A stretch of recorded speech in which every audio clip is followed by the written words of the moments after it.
Rajakovic was hired to coach the Toronto Raptors in place of Nick Nurse, a lot of people clowned that they had basically hired me.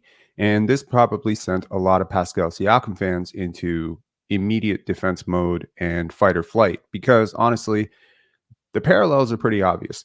We're from the same country. We're from the same city. We consume more coffee than any human being should be allowed to consume. We are 5'11". And ultimately, we both believe two things.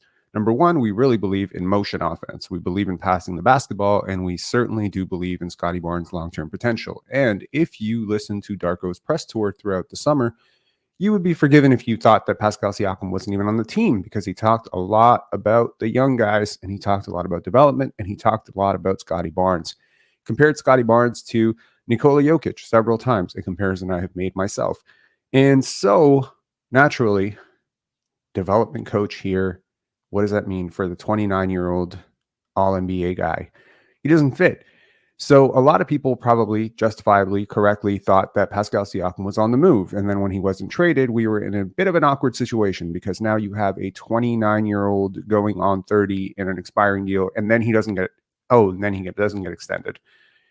And then there's the media presser, and the opening day media presser was awkward as hell. And there's a lot of clips of Pascal Siakam sort of zoned out, right? When Darko Rajakovic got his first win and the locker room was going crazy, I dare you to go back and look at what Pascal Siakam's reaction was there. He didn't even care. He didn't look like he was the one guy who stood out like a sore thumb. And kudos to the camera for just kind of zoning in around him. But it seemed like Pascal Siakam wasn't really bought in. That was off the court, video from the practices of him just kind of looking off into the air, his own quotes, his own attitude. And then we get to the games in the preseason and it looks okay. And I was very optimistic about Pascal Siakam. And then we get to the regular season and then suddenly Pascal Siakam's missing rotation, missing box outs, not setting screens, kind of looking a little bit lost in Darko's offense. And I switched up. I became immediately frustrated, very frustrated, started calling for them to trade him. And I was just pissed. I was pissed because there was a coach who was losing basketball games because one of his players wasn't buying into his offense. And I wondered very much after the San Antonio game, which was by far Pascal Siakam's worst game, how Darko Rajakovic would respond. How would I respond? I would bench the guy. That's how I would respond. And it was in the Dallas Mavericks game that I realized that the Toronto Raptors had not hired someone like me. Regardless of all the things we have in common, we have one beautiful thing that is not in common, and thank God for that, which is that we have a very different approach to people. We have a very different approach to trust. Now, consider the Malachi Flynn situation. I was very much on the record that I would have waived Malachi Flynn, that I would have traded him for a 2075 second round pick. I believe those were my exact words. Truth be told, I did not believe in Malachi the way Darko believed in Malachi, but Darko took the time to understand what this young player was actually struggling with. I spent a lot of time, in the offseason when the Raptors hired Darko Rajakovic to get to know about him. I never got to talk to him personally, but man, I talked to so many people who've been around this guy, people who grew up around him, people from my hometown, and everyone talked about the same thing. This was a person who had remarkable patience. This was a person who was a teacher. This was a person who was a leader. This was a person who approached things with positive intent and a positive attitude. And man, if I didn't feel like they were not describing me, then my whole life. But that's not really who I've been. And so at the end of the day, my immediate judgment when Pascal Siakam, started to sort of mail it in my opinion, you can certainly disagree. I did the film breakdown 3 times. I can tell you it did not look good for him. And when he sort of seemed to be a little bit zoned out during the pressers and everything, it just felt like the writing was on the wall that this guy needed to go. And I was ready to just say, go, just poof, out. I can't stand watching this anymore. Watched it last year. And it was the same thing that I had with Malachi. When Malachi came out in preseason and he struggled, I'd seen enough. I'd seen 3 years of this anxious, timid basketball player. And I wanted Jeff. And they chose the slightly younger, maybe higher potential player, but they chose the worst player, in my opinion. And I didn't like that because I really like Jeff. But they chose Malachi, and it's paying off, man. Malachi's playing really well. He had his best game last game. And while Pascal Siakam really struggled in the first 7 games, man, he's been a lot better as just like as a basketball player, regardless of how it's happening. Scottie Barnes fans, myself included, could be very upset that it's resulted in lower usage for Scottie. But at the end of the game, just forget about Scottie for a second. Just think about Pascal Siakam, the basketball player, Pascal Siakam, the trade asset. He's been better. So ultimately, you'd be forgiven to think that Pascal Siakam was trade fodder and that ultimately Darko Rajakovic was going to focus all of his development intentions and play style and everything into maximizing the guys who he likes, right? But that's my way of thinking. These are the guys that I like. These are the guys that I believe in.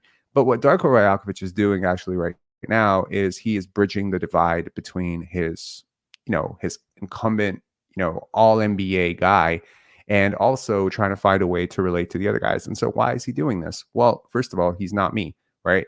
He's not doing what I would do because so Mark Renner saying, nah, this is crazy. He's damn near 30. He isn't becoming anything more than he is. Playing against a lot of bad defensive teams has inflated his stats. He's still awful over 500 teams. Same guy. Well, the Dallas Mavericks are not over 500, are over 500, and he was fine against them. And the Indiana Pacers are over 500, and he was fine against them. And the the Boston Celtics were over 500, and he was fine against them. He's posted good games against 3 decent teams. So I call cap on this. If I could tell you right now, Pascal Siakam at 24, right? Not Pascal Siakam the last few years, but Pascal Siakam at 24 or 25, the guy with the championship. Wouldn't that be like a really, really good player to have in the modern NBA? A guy who takes smart threes, runs in transition, guards, does all those amazing things, right? That would be a fantastic player to have. Selling him for 10 cents on the dollar, 20 cents on the dollar, as the Raptors may have tried to do this offseason, probably isn't going to make you much better. And ultimately, they have to believe to some extent that Scottie can be the best player, and he can still become everything he wants to become, and Pascal Siakam can still be here. Because if the deal isn't there for him, then trading him for a first-round pick or a second-round pick and expirings isn't really helping you. Now, here's a counter argument to myself, basically, and I'm going to make the best counter argument to myself that I can. Scottie Barnes showed you in the first 7 games that he is ahead of schedule. Okay. The whole argument against why Pascal Siakam doesn't work is that he's not on Scottie's timeline, right? That Scottie's 22. He needs reps. I agree that he needs reps. 100%. I agree that he needs reps. But what I will also say is that a fully actualized Scottie Barnes by next year with a 30-year-old Pascal Siakam and a 26-year-old OG Anunoby and a slightly more developed Grady Dick is actually not that bad a team if you really think about it. It might actually be a contender. How many times are you going to have to draft in the first round to find a player as good as Pascal Siakam is being capable of being right now? I think it would be pretty hard to make a case that you're going to find a player this good, at least, again, in theory, this good, right? Because at the end of the day, you can convince Harrison Barnes to buy into your offense. You can convince Kevin Huerter to buy into your offense. Neither of those players are ever going to be as good as Pascal Siakam, right? Be honest. It's true, right? So if Scottie has actually arrived, you actually have a rare opportunity here to unlock this player. And look, the worst thing that's going to happen is you're going to unlock a player that you've been wanting Pascal Siakam to be forever, which is an elite secondary option, right? An elite second option. And it's going to be really hard for him to buy into that role if he doesn't trust Darko Rajakovic. So Darko Rajakovic turning the offense over to him maybe helps him to play with a little bit more joy, which is going to have 2 resulting impacts. Number 1, it's going to make him a better player. Number 2, it's going to make him a better asset. And if Scottie is in fact this 8 box plus minus type guy, and Siakam has actually, bought in, and OG Anunoby and Precious Achiuwa and Grady Dick and Malachi Flynn and all these guys can actually develop. And if he, because I think so many of us just have this idea that, and I certainly do, I'll include myself in this bunch, that a guy who's 29 or 30 years old, just, you're not developing them anymore. But there are players, who maybe skills wise, quickness wise, athleticism wise, they do go down with age. But there have been examples of guys who've just been unlocked in a slightly different role, in a secondary role or tertiary role, later in their careers. If Darko Rajakovic can, in fact, unlock this bought in version of Pascal Siakam, you're just getting a better trade asset. You're getting a better team. You're getting a better record. But most importantly, you are getting leverage all across the board. And the Raptors are all about leverage. They're all about maximizing their opportunities. They're all about maximizing their options. And so if Pascal Siakam is benched, right? If you benched him and if you believe that that's the right recourse for him not buying into your offense, if you assume malice and you assume negative intent, which is what I did, then you're going to have a situation where you have a a max guy that you're trying to potentially trade or re-sign. Either case, it doesn't help you to bench him. It certainly doesn't help you that he's not bought in. It certainly doesn't help you to understand who he can be in this offense. And if Scottie's bought in and Dennis Schroeder is slightly better than we expected, and all of these guys, then at the end of the day, like, you have nothing to lose by trying to get him to be a better player. If nothing else, you're going to show other teams what he can be in their system. But if he's playing the way he was playing in the first 7 games, sort of tanking his own trade value, then you all lose. You're going to end up trading him for pennies on the dollar, and it's going to hurt your team. And you can't bench him because that's just going to hurt his trade value even more. So what Darko Rajakovic is doing is, again, what I wouldn't do, which is he's leaning into Pascal Siakam and trying to help him grow. And hopefully he's helping him play with a little bit more joy.